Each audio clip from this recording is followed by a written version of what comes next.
was first placed in the foster care system.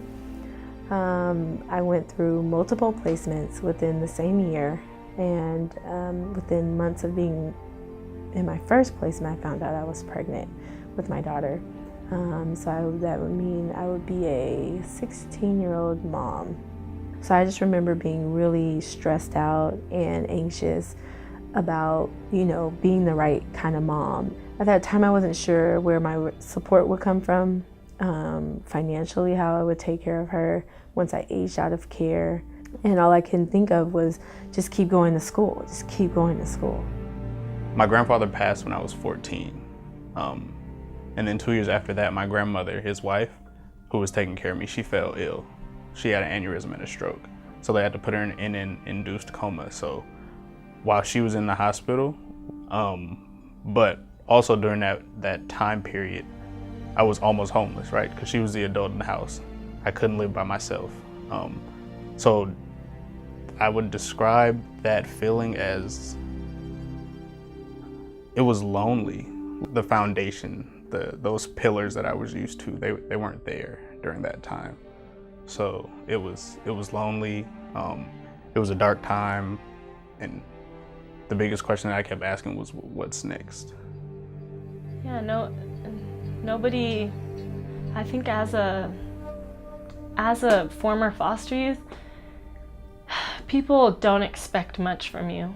They kind of give you this pass, like it's okay if you fail at life, you didn't have enough opportunity, it's not your fault, but so you really do have to create your own motivation to be successful, because it's not okay. We deserve success just like anyone, and we need more motivation like Renaissance Scholars offers.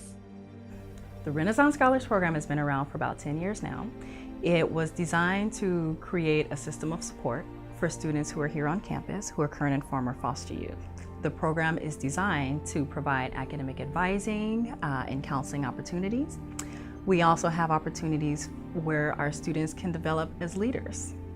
There is a community that's here to support them, that cares about them, that wants to see to their success, and that connects them so that they can help each other be successful, not just as students, but as they move forward into their lives after college.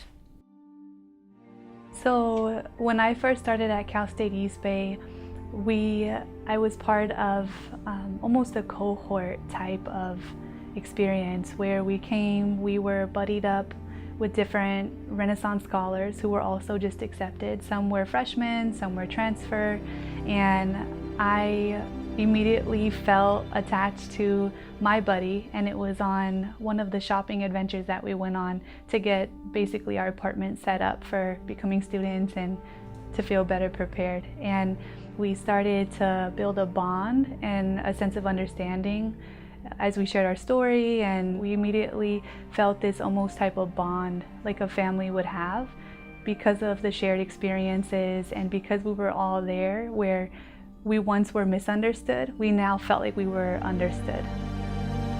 I've had friends from high school from my first year. They're not here anymore, and while I wish them well, for the majority of them, they're not in school.